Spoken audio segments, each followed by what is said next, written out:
On today's show of the Sales Factor podcast, we have none other than TJ Hunter. He is the head of sales development for a company called Playable. Now, he's worked in a load of different sales environments throughout his career, been in sales since he was 16. He's led teams, been there, done it, you name it, he's done it. However, hands down, right now, he suggests that gamification of sales is going to be the future. So, without further ado, let's get into the show. TJ, what is Hey the mate, biggest challenge in sales that you're finding right now? the biggest challenge I think, I work in the sales development world, Mm, and reading a lot of reports from these big consultancies recently, especially last year. There's only around 47 to maybe 50% of all sales development functions that are hitting their targets right now, which indicates that something's broken, right? mm, And I feel like that there's some real sort of how we connect the dots and how do we look at what people are doing.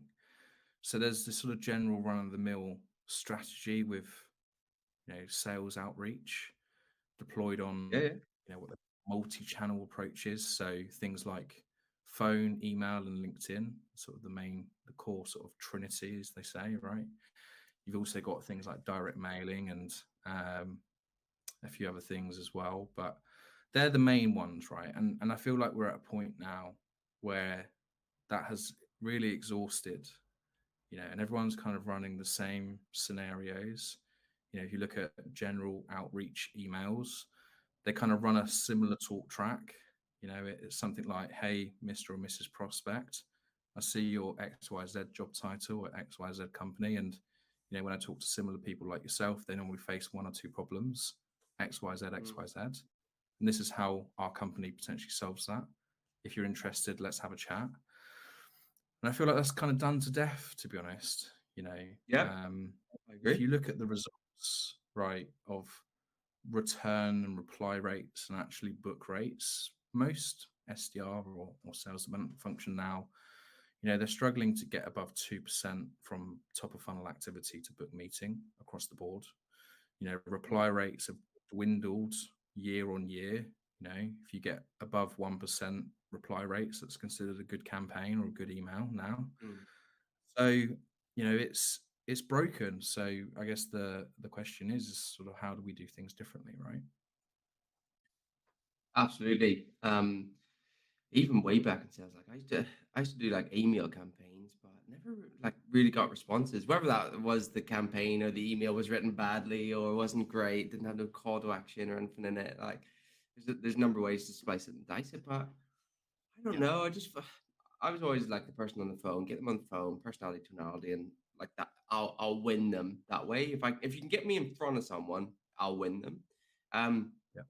but that was always my goal. But yeah, I think you're absolutely right. Like it has been done to death. Even LinkedIn, like the whole personal branding thing. Like maybe a year ago, 2 years ago, it was a new thing and it was easier and stuff like that. Um, and yeah, I think it has been done to death, and there has to be like another element that comes into play that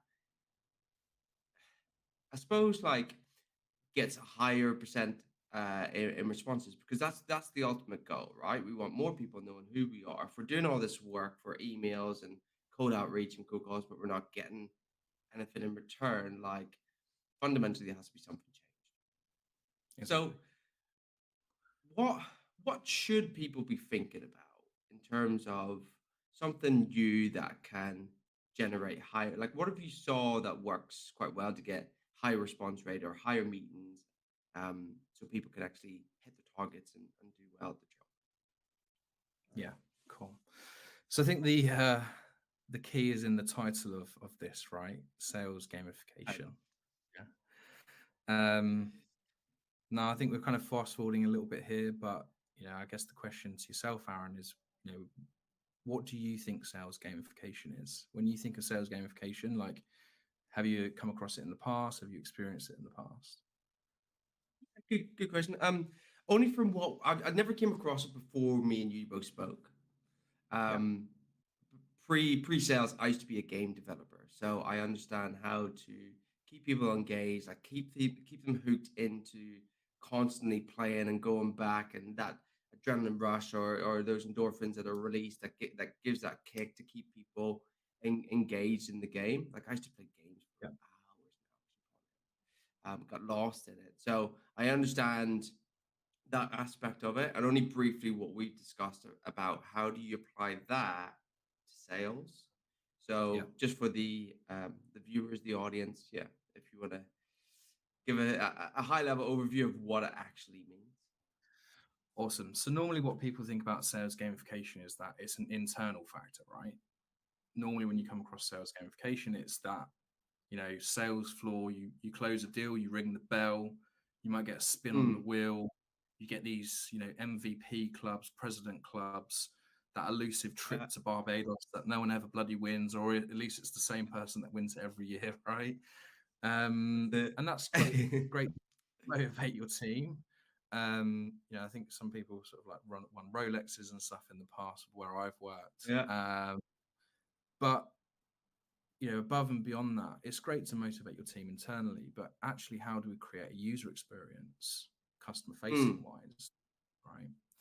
Now, sales gamification is still a relatively new concept, and even when we're talking about our product that we sell it into sort of a marketing environment, and marketers are probably 2 to 3 years ahead of the curve with this sort of concept.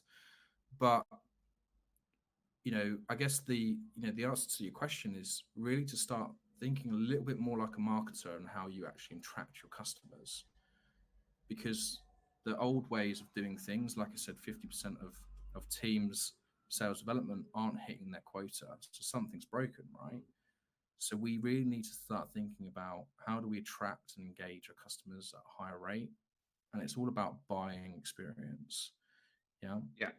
So if you start to think more like a marketer and how you actually create content and user experiences into, putting your product first, etc., or how you educate your customers, then you Mm, tend to see, far greater engagement. People are quicker to educate. People are more inclined to have conversations with you. And we can dive into the psychology of gamification in a bit, but that's some sure. really, basic understanding of what really you should start to be doing, you know. Yeah, it's almost like the next level of personal branding. Because even previous before I was doing this, right, I was teaching people personal branding on LinkedIn, right? How to Exactly. use it, how to what their activities should be daily, how to create content, what content actually gets the most engagement.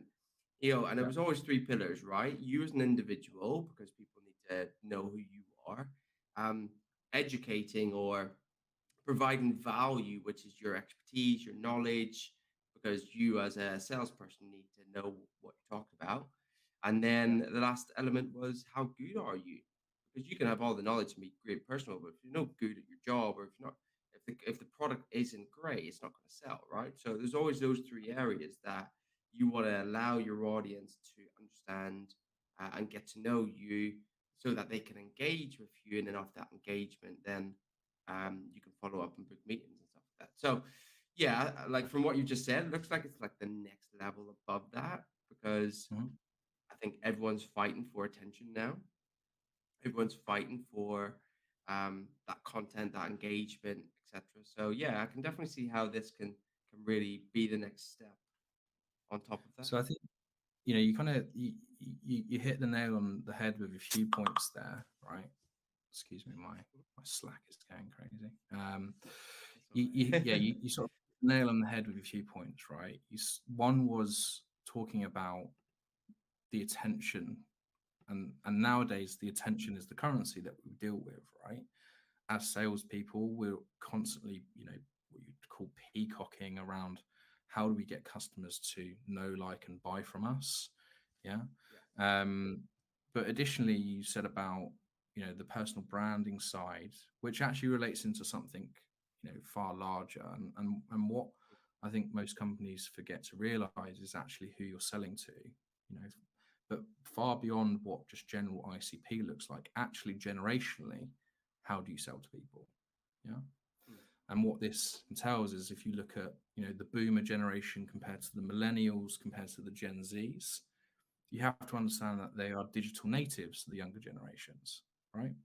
So if you look at an average touch point to a purchase decision for, say, boomers, yeah, our parents, right, there might be between 6 to 8 touch points, and that can consist of a multitude of things, right?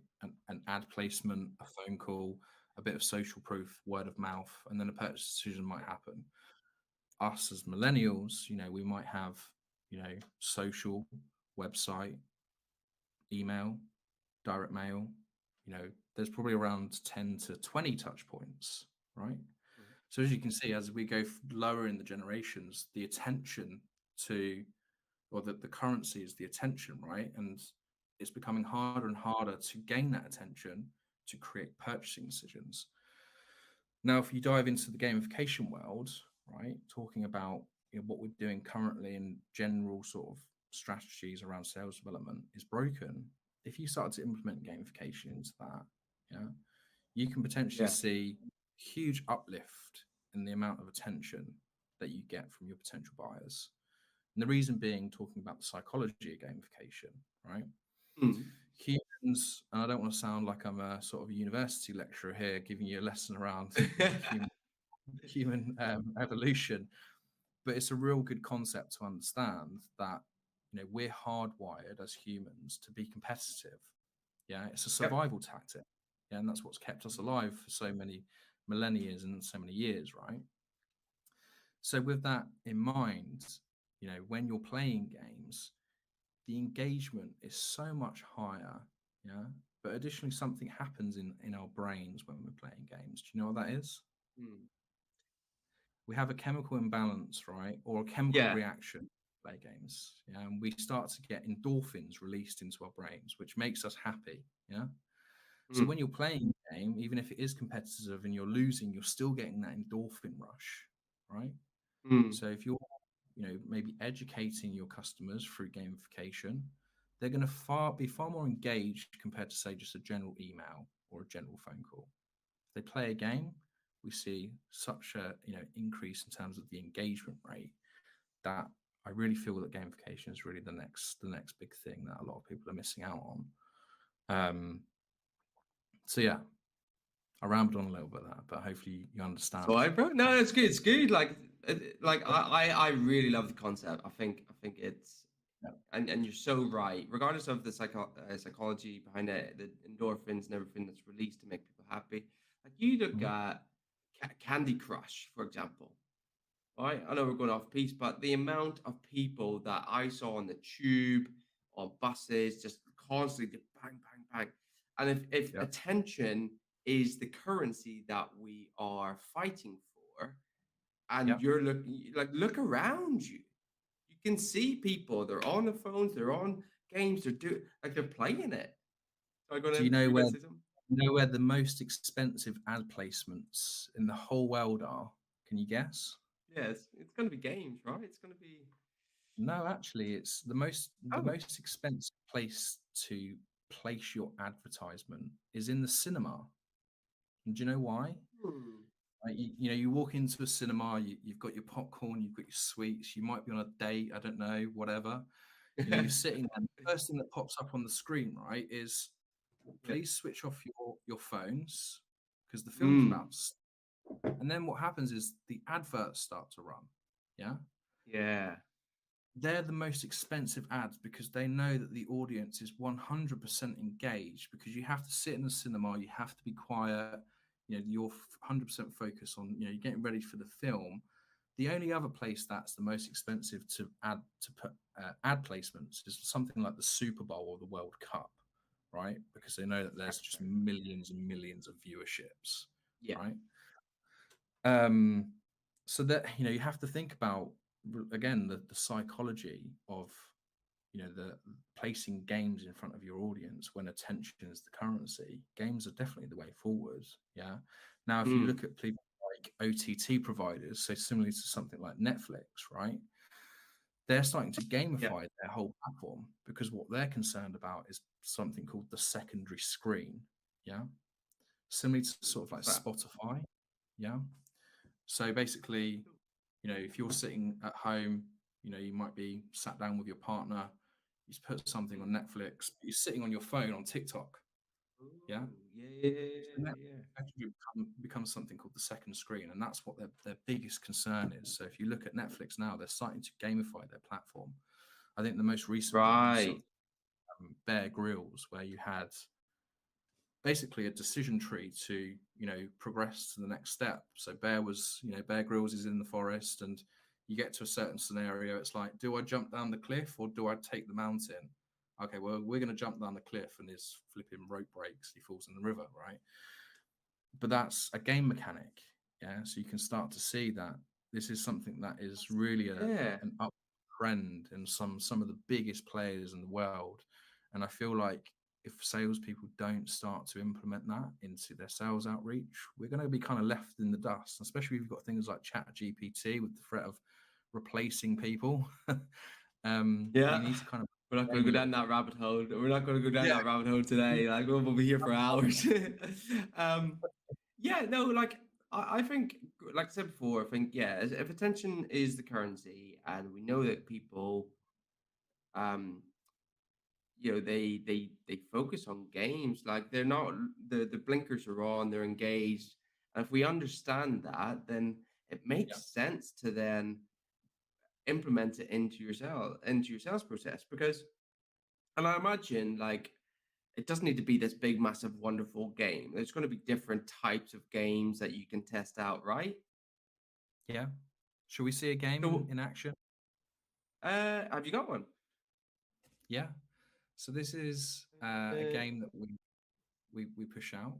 Let me share my screen yeah, I with you. think you One should be sec. able to present. Yeah, go for it. Cool. So this is definitely an educational game that we send out to our Okay. customer base. So And with the bear, education, you mean what? You're just like giving them information, or yeah. So let's give you a okay? scenario, right? Now, gamification There is we the go. platform that we actually sell. Yeah. So Right. often, because it's a new concept, I don't know if you've heard the saying of selling into different oceans. You have a red ocean and a blue ocean. Yeah. Your blue ocean Okay. is your mature market. You don't necessarily have to do too much education, or you sell into a red ocean, which is an immature market. Not a lot of people have a conceptualization around what you're selling. So we Right. predominantly sell into what we call a red ocean. So a lot of our sales outreach is about educating the buyer. Yeah. So Hmm. this is a very simple quiz that we push out to our buyers. Now, it's only 10 questions, and the KPI at the Okay. end is for them to potentially sign up and book a meeting. Yeah, because they want Right. to find their result. Right. But I think Okay. this Cool. quiz. So it's questions with the end of they want to find out the KPI, the information at the end, how much they got right or whatever. Is that right? Yeah, so it will give them the results, but additionally, what we're trying Okay. to do is educate and then convert, right? So think about this Right. as Cool. we've already attracted the customer into playing our game, and this is now Mm, about the engage functionality, right? And at the end of it, yeah. what we want them to do is to sign up or book a meeting. Yeah. Mm, Now, this mm, game is got it. sort of in our sandbox environment, so the KPI isn't actually installed, but our live games that we send out, we would then put in maybe our HubSpot um, booking links, for example. So a little picture at the end with myself will come up and it will Yeah. directly push into my calendar, for example. Yeah. We love a good But picture anyway, booking. let's run through these Yeah. Go for it. questions. So, starting off very simple, what is playable marketing? Yeah. Now, playable marketing is adding game elements to non game activities, right? So, for example, email or social media or advertisement, right? Now, I'm hoping that I get all of these right because if I if I don't, then it's There is a a bit. millions of people watching this now, so Yeah, you bet you have to. Hundreds and thousands. It's almost like the Super Bowl. almost, almost. Cool. So that's correct, right? Question All right. two is Cool. what is the goal of playable marketing? Yeah, it's very simple. We get, keep, and grow Yeah. more customers. Yeah. Mhm. That's correct. Question three. What is the gender ratio that play gamified campaigns? Now, it is pretty evenly split. Okay. I think actually, if you look at the psychology behind it, in terms of evolution, men Mm, tend to be more competitive. So there is a little bit of an increase in terms of a ratio between men and women, Sure. right? Question 4 is, out of these 5 age categories, which is the category with the least engagement? Now, this is a true indication of what we spoke about earlier, right?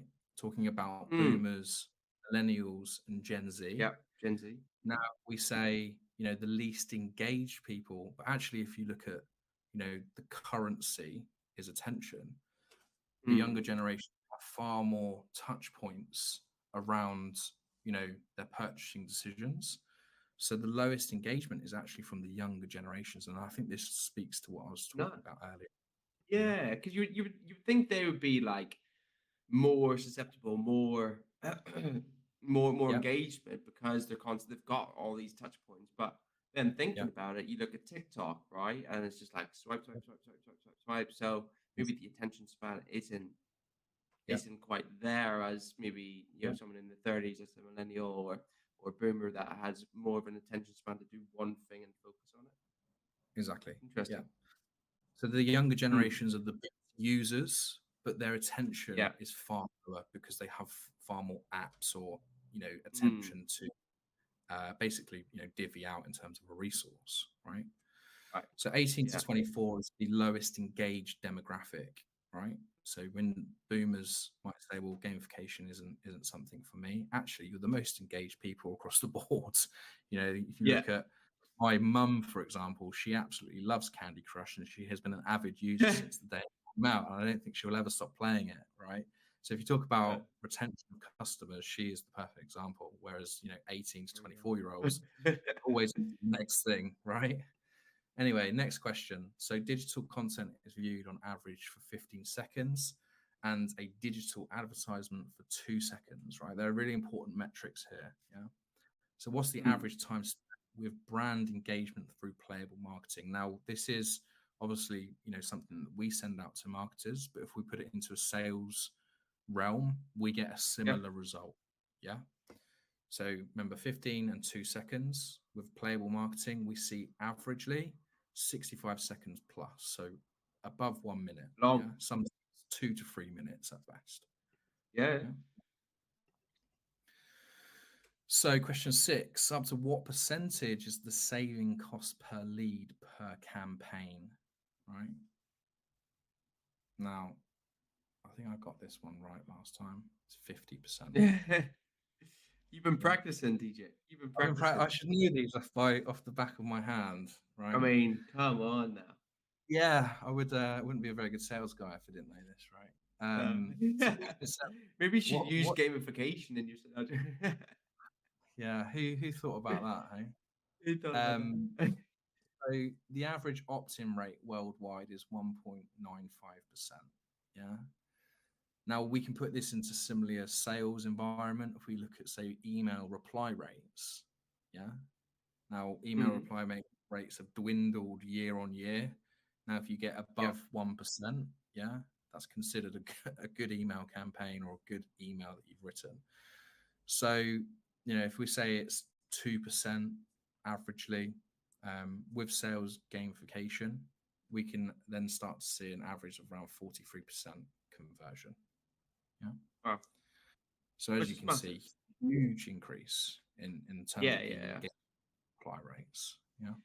Yeah, and just to add on to that, I've done recent campaigns in sales and absolutely bang on in terms of numbers, 1% Yeah. reply rate, even lower than 1%. Like so, and they're actually targeted. It's not just like blanket approach, send one email. I'm targeting specific MarTech companies, AI Yeah. tech companies, fintech with specific information in each.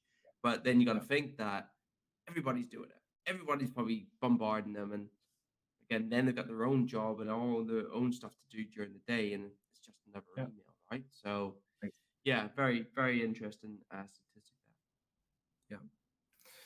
So if we, run on that similar talk track there, if we're getting only 2% people reply to us, now if you implement a game into that, what you can see is that you have a far greater chance of conversation because you're getting people to engage in a user experience, right? So if we say 43% replies, but we actually look at that as an opt-in, yeah, we can see around 77% people who actually start to play the game, right? Mm. So if you do your conversions out now, so you've got 43% out of a cohort of 100, you then got 77% of those that will actually engage with the user experience that you're creating for them. So next question, number 9. We're almost at the end now. So how many of the visitors complete the game on average? Now you can see around, I believe it's 48%. Oof, it's actually 55. Unbelievable. Unbelievable. There's a few You did that on points. purpose. You managed everybody's expectations on that one with 45, and oh look, it's 55. I Yeah, know what you're doing, TJ. I know what you. yeah. So yeah, 55%, right? Hmm. It's a huge number, and there isn't Massive. really Yeah, anything yeah, for else sure.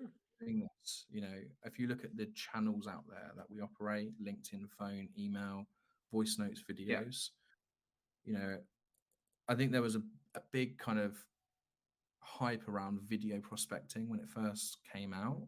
Yep. Um, Yep. but similarly to like email replies, it's dropped because everyone starts to do it, but there isn't really too much Yeah. engagement with you're just consuming content, similar to same like the second screen, right? If you look at video, it's similar to YouTube and Netflix, for example. We're Mm. already sort of those points there. Whereas with a game, And you even physically have to do something, right? yeah, even second screen and sometimes even third screens. Some people even have two phones. You know, Exactly. so you've got like two phones buzzing off. You've got yeah. Yeah. I mean, I It's look at my yeah. son. This is My it's son is like the perfect example of this, right?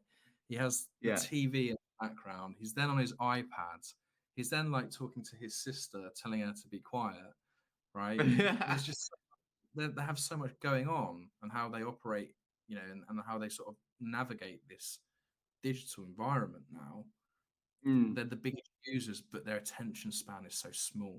Yeah, especially for younger generations. Anyway, why does playable marketing convert more effectively than other marketing channels? I'll let you have a go with this one, Aaron. What one do you think it is? We spoke about this earlier. Game experience. Conversation. Um. Yeah, I think it's chemical reactions in our brains. Yeah. Has to be. I was listening. I promise you, I was listening. Cool. Right. So now Cool. you So can then see. they get So now you can see that we're now looking to drive the conversion, right?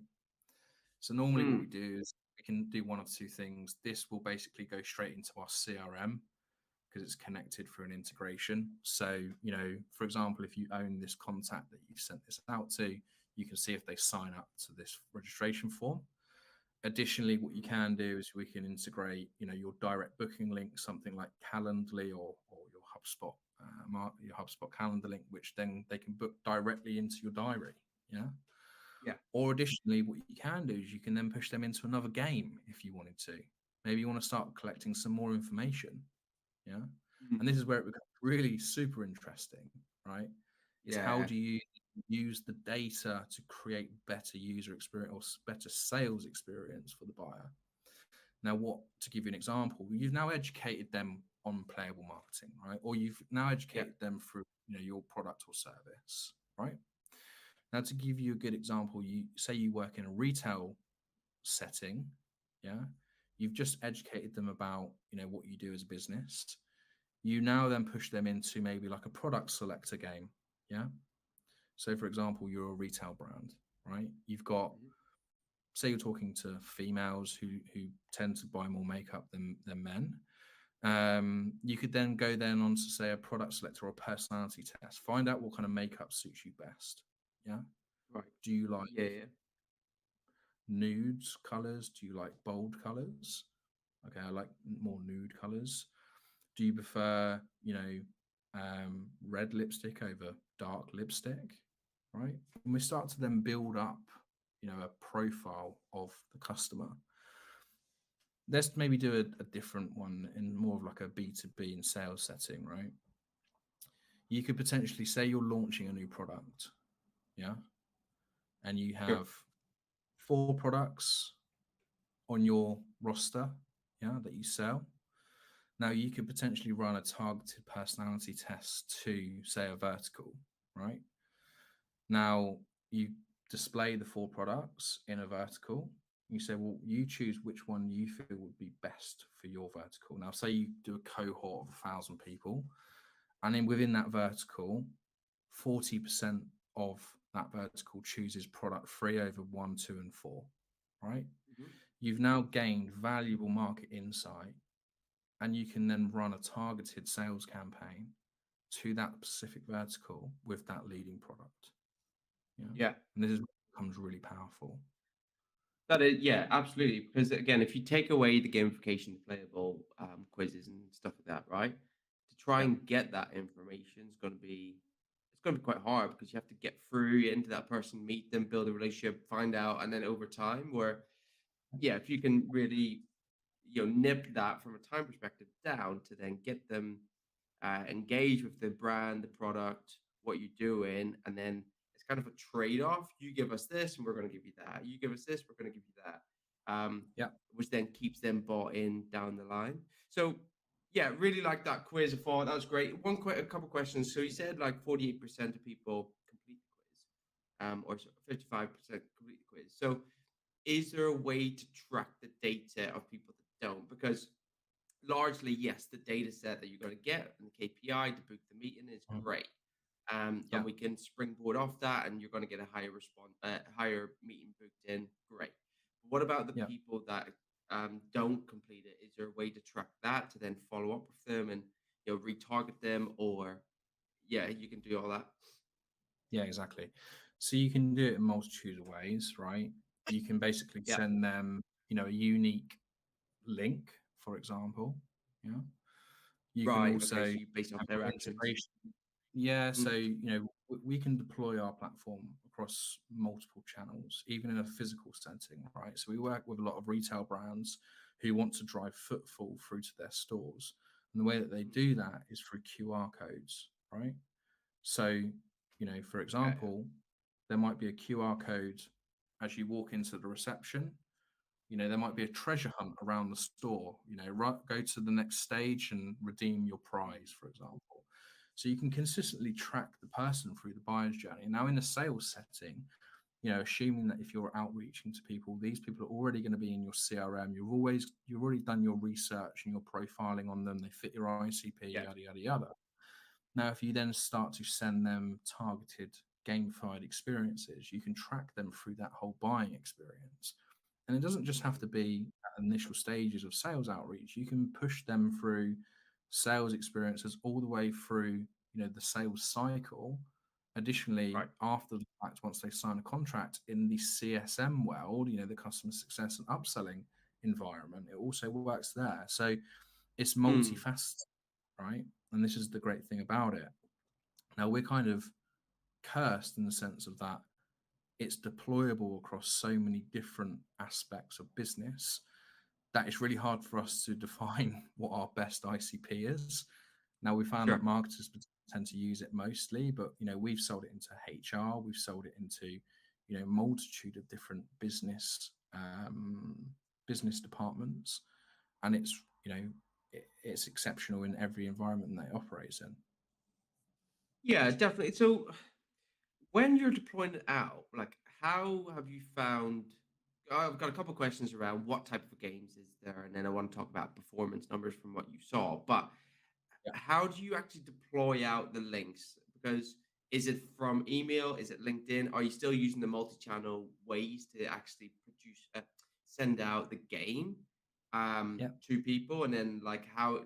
Because again, if we revert back to the problem of like people are just sending out emails and trying to make it specific, and we know that doesn't get a high response rate, lower than 1%, yeah. right? So how do you guys actually deploy and get your ICP or your customers, your prospects into the game?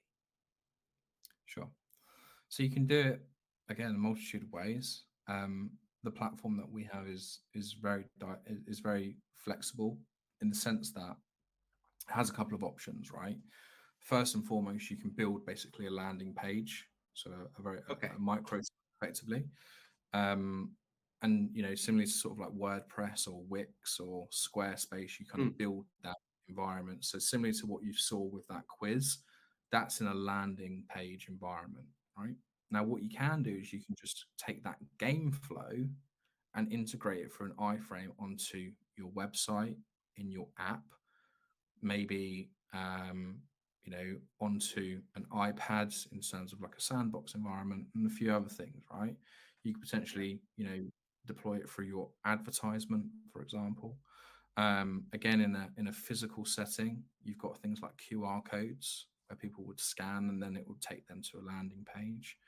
Um, but then how we sort of send it out is that we use the landing page environment because yeah. it's the easiest thing to deploy. And when we're Mm, sending that out, we do it, we're quite creative with it. It can just be a link, for example. mhm. Similarly, we use things like video where we just sort of play the game initially if we just want them to give like Bit of a it, short yeah, snippet and just be like, hey, look, I'm going to play this game. Here's my results that I got. Why don't you play and see how you compare against me, right? For example. So, yeah. The or, competition element comes in there. Love yeah, that. yeah. Um, so yeah, there's a multitude of ways. I'll be Okay. honest, Aaron, we're still new at this. Yeah, it's still a new concept, so we're consistently developing ways of how we can deploy it. The most sort of uptick that we see is in email. We also deploy it on Email send social. out. Yeah, so if you go to my LinkedIn profile, there is a win a free coffee game on there. If any of your viewers want to play, I'm happy to send out some coffee vouchers. Yeah, you Uh, should definitely. We'll plug it in at the end. What I'll probably do when this goes out on LinkedIn, yeah, I'll probably put in the comments that link that or a link to the game so people can go check it out. But so we identified the quiz, the educational piece, but like, what other types of games like can people actually go out and give?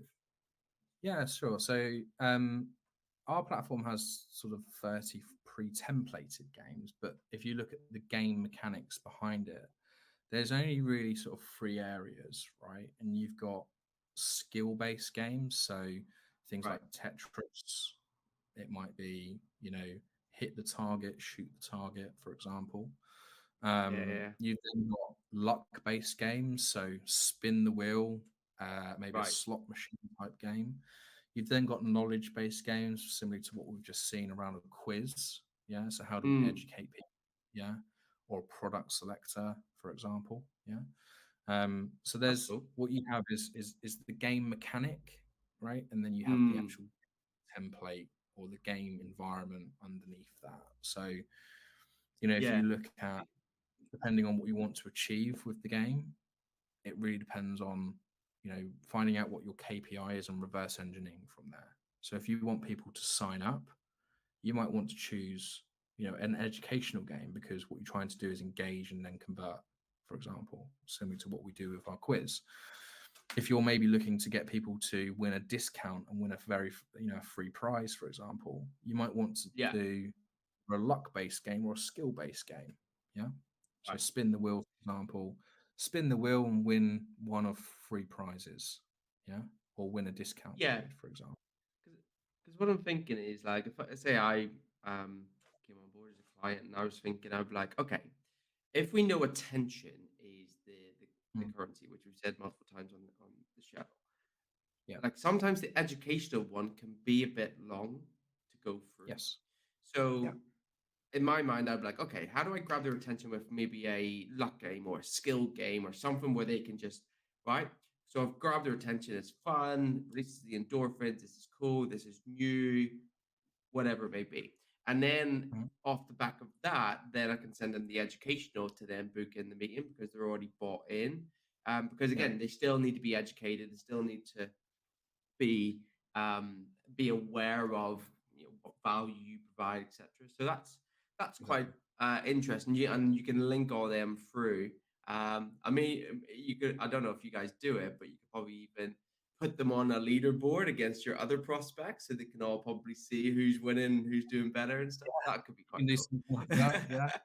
Find out what kind That of would be good. we had a concept of like find out what kind of marketer you are, right? And then there'd be like a leaderboard or Mm, find out how good of a marketer you are.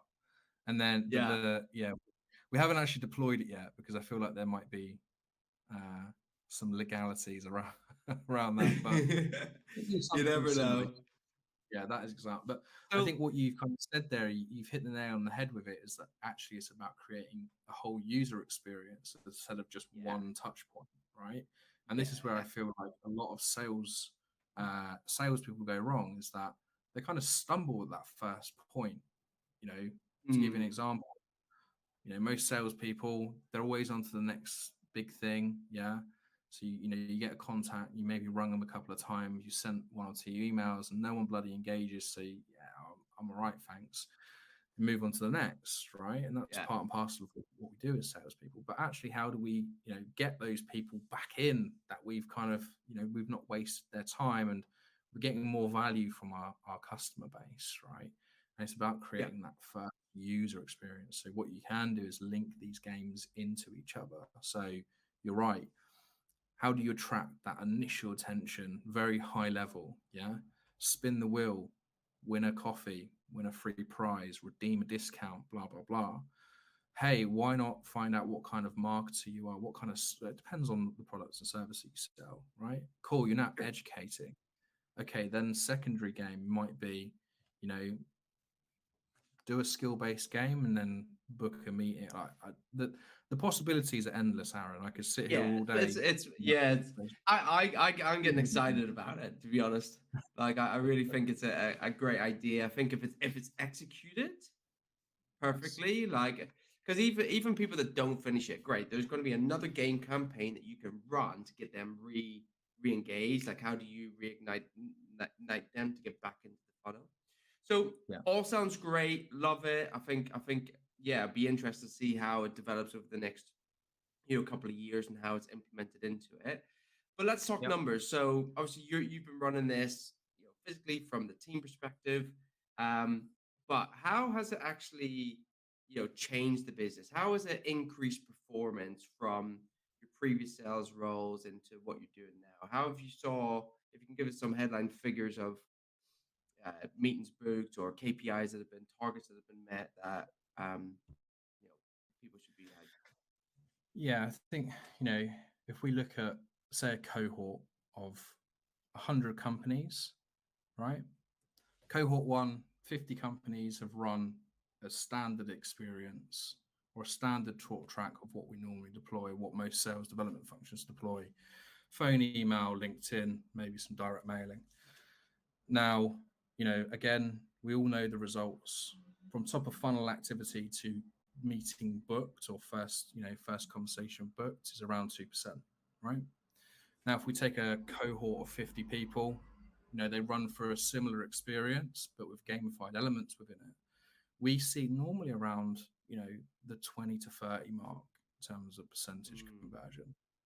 And that's really sort of the hardline stats, right? Now, again, it's a new concept that we're deploying. So, is subject to change. It could be multiple variables within that. It might be a good industry. It might be the right right. targeting, and that can change from time to time. But, averagely what we're seeing, even in, the sales element compared to sort of what we do for our customers, right?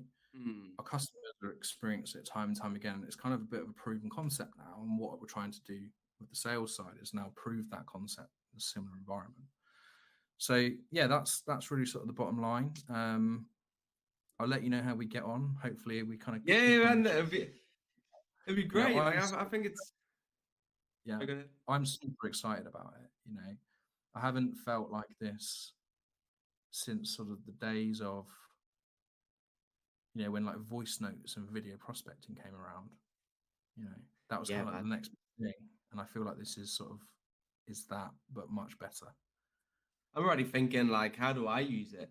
Because like, and I've already got about 6 ideas in my head of how I can do it from a recruitment perspective to educate Yeah. prospects and clients about because I Yep. build sales teams for tech and SaaS companies, right? So there's going to be people out there that I can educate based on like what should they be looking for from a hiring perspective of getting someone through the door. Like what do salespeople actually want in a role?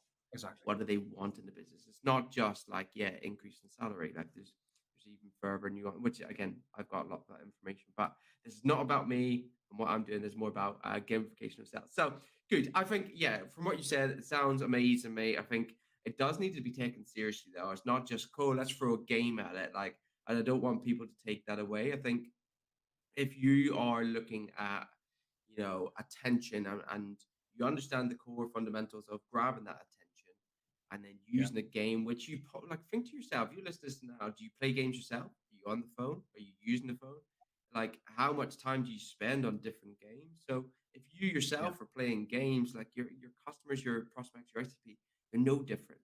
Yeah. So I think if you're implementing this, and then not a massive big hoo-ha and let's throw a million games at it. I'd start small and increase over time, right? So awesome, mate. So good. Well, just a final few questions before we wrap up there. Some really insightful information of what people should be thinking about and how they can implement it and take away an action. But you've been in sales for a long time, which is always good to see that people have been through, old school sales, new school, new things coming through. But what's been the biggest highlight in your sales career so far? yeah. I think you're probably going to be a bit shocked by the answer. Actually, most salespeople will sit here and say, I made President Club 3 years in a row, and it was about closing multi-million-pound deals or dollar deals, right?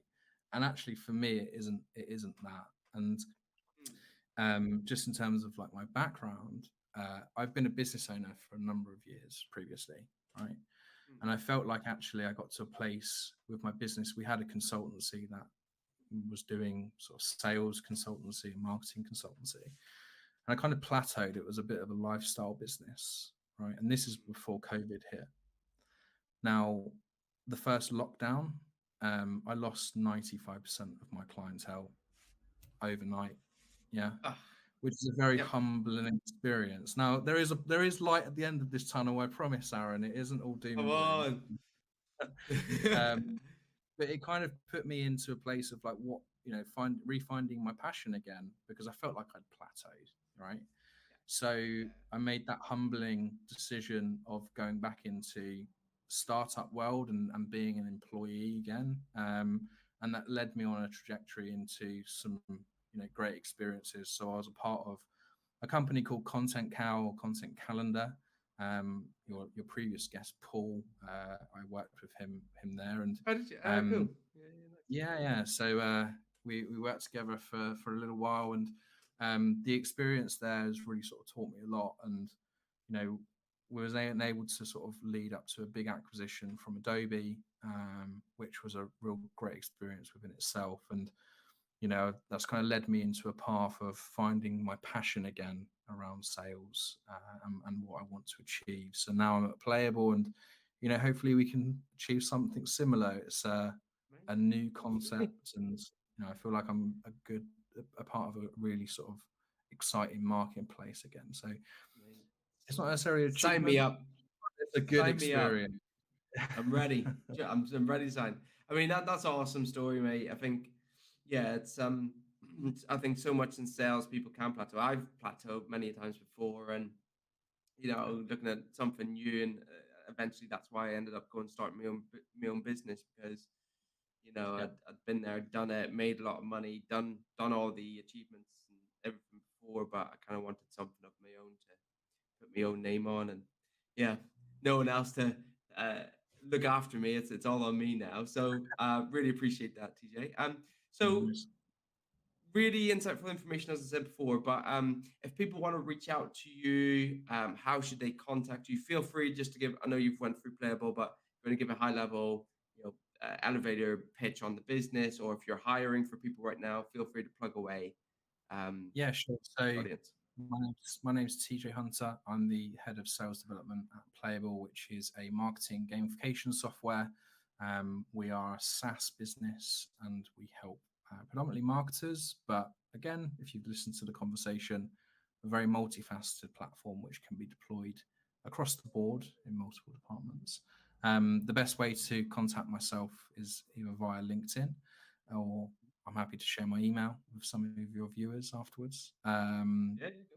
Yeah, visit my profile, play my games.